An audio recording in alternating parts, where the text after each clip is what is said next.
95% capacity left, they can still use it for car applications. Maybe some screw is losing, they simply do the simply fixing, then they can still use those batteries for the original applications. That's what we call the remanufacturing. So the second application, second option is repurposing. So repurposing means the battery is still is not good for car applications. So for example, if you drive a Tesla for 10-15 years, and the battery is not good for car applications, but they still have 70% of original capacity left. But people are consider using those batteries for maybe combined with wind farm or solar panels. That's what we call the repurposing. So the last option is recycling. Recycling means no matter the good batteries or bad batteries, people mainly recycle the materials. And for remanufacturing and repurposing, you are not recycling the materials. You are also recycling the manufacturing. So, however, remanufacturing and repurposing is only delay the recycling. So eventually, those batteries will have to recycle. And so, although people are consider all three options, so right now I would say recycling is the major options for end of life EV and HEV batteries, and both in China, Europe, and US, people are trying to build recycling facilities in very large scale to recycle those batteries. So when I started working on the lithium batteries, roughly from 2011, so that's roughly 13 years ago.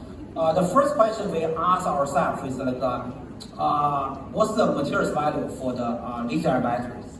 And if as you can imagine, so if the materials value is low, so maybe it's not necessary or it's not much value to recycle those spent batteries. So the first thing we did is based on the conventional lithium batteries, and we want to see what's the materials value, because again, recycling, you only recycle the materials value, not the manufacturer value. So based on those, we just using those 1865 zero batteries to do some simple calculation.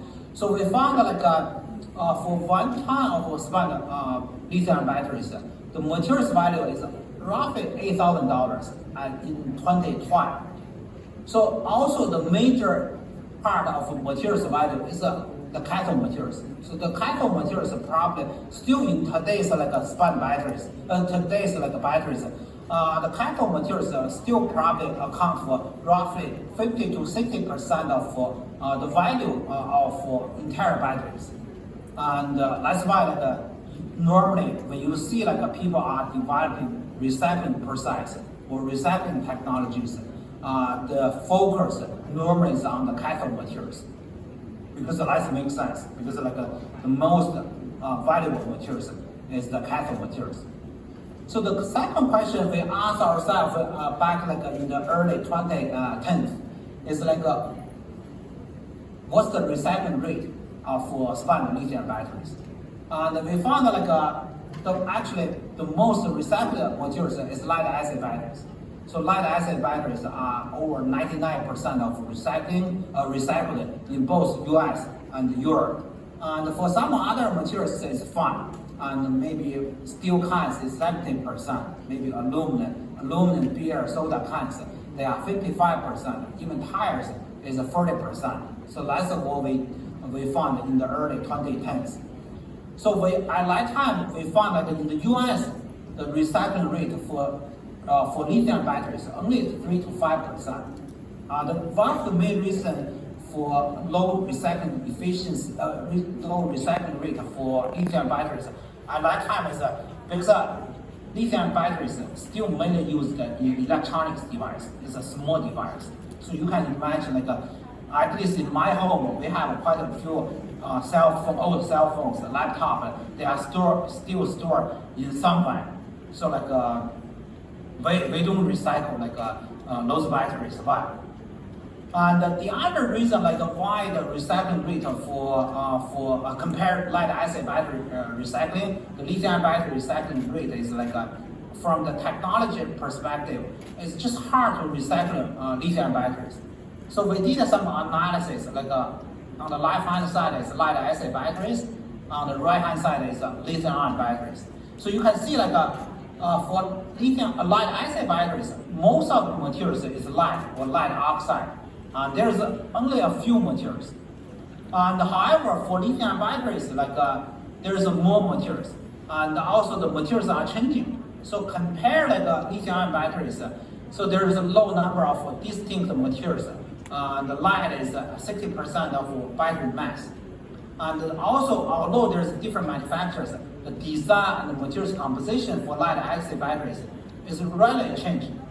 And also the active materials for composition, they also don't change over time. Although lead-acid batteries are old chemistry and over 100 years, but people don't change the chemistry. That means those are easier for recyclers. For example, if I'm the recycler, when I receive those lead-acid batteries, I know what materials people are using. I know what's the rough design. Just make developing the recycling process is easier. However, for lithium-ion batteries, there's always changing. You can see for the cathode materials, there is a lithium cobalt oxide, there's an NMC, now there's a lithium manganese oxide, there's a lithium iron phosphate, there's different kinds of cathode materials. For anode materials, same thing, there's graphite, there's silicon, but now people are trying to develop lithium metal, etc. It's just more and more complex.